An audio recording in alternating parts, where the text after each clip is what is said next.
నిన్న జరిగిన ఎపిసోడ్లో అందరి డిస్కషన్ ఒకటే, గౌతమ్ టాప్ 5లోకి ఎలా వచ్చాడు, టాప్ 5లో ఎలా ఉన్నాడు. అందులో ప్రేరణ వాళ్ళ మదర్ తీసుకెళ్ళి గౌతమ్ని టాప్ 1లో పెట్టింది. అసలు ఎక్స్పెక్ట్ చేయలే ప్రేరణ అది.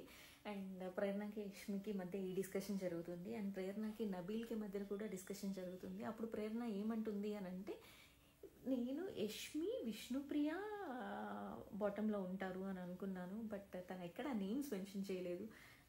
జీ వై వి అని చెప్పేసి మెన్షన్ చేసి నబీల్తో డిస్కషన్ జరుగుతూ ఉంటుంది. బట్ నెక్స్ట్ డేని బిగ్ బాస్ నామినేషన్ స్టార్ట్ అయిపోతాయి. నామినేషన్స్ ఫుల్ ఫైర్లో జరిగాయి. సోనియా ఎంట్రీ ఇవ్వగానే సోనియా ప్రేరణని నిఖిల్ని నామినేట్ చేసింది. ప్రేరణతో అందరూ వచ్చిన వాళ్ళంతా ఒకటే నామినేట్ చేశారు, గ్రూప్ గేమ్ ఆడద్దు అని చెప్పేసి. అండ్ నిఖిల్కి పృథ్వీకి మధ్య గొడవ పెట్టేసింది సోనియా ఒక మాటలో చెప్పాలంటే.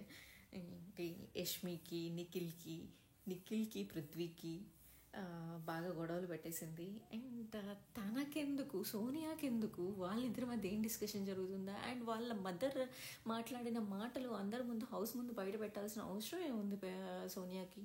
ఇది కావాలని వాంటల్లీ చేసినట్టు ఉనింది. అండ్ అది బయట పెట్టగానే గౌతమ్ సో మీ మదర్ చెప్పింది అని చెప్పేసి అందుకని నాతో క్లోజ్గా ఉంటున్నావా అని చెప్పేసి అన్నాడు.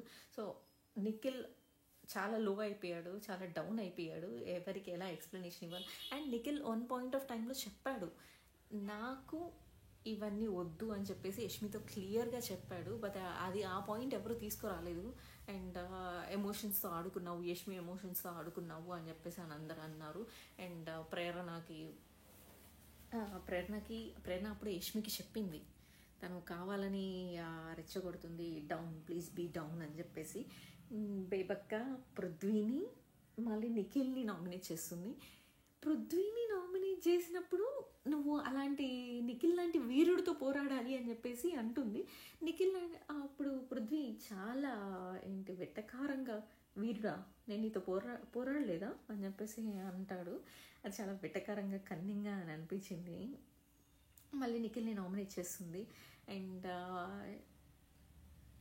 శేఖర్ భాష వచ్చి ప్రేరణని యష్మిని నామినేట్ చేస్తారు. ఎందుకంటే వాళ్ళు గ్రూప్ గేమే ఆడుతున్నారు కాబట్టి అలాగే చేస్తున్నారు.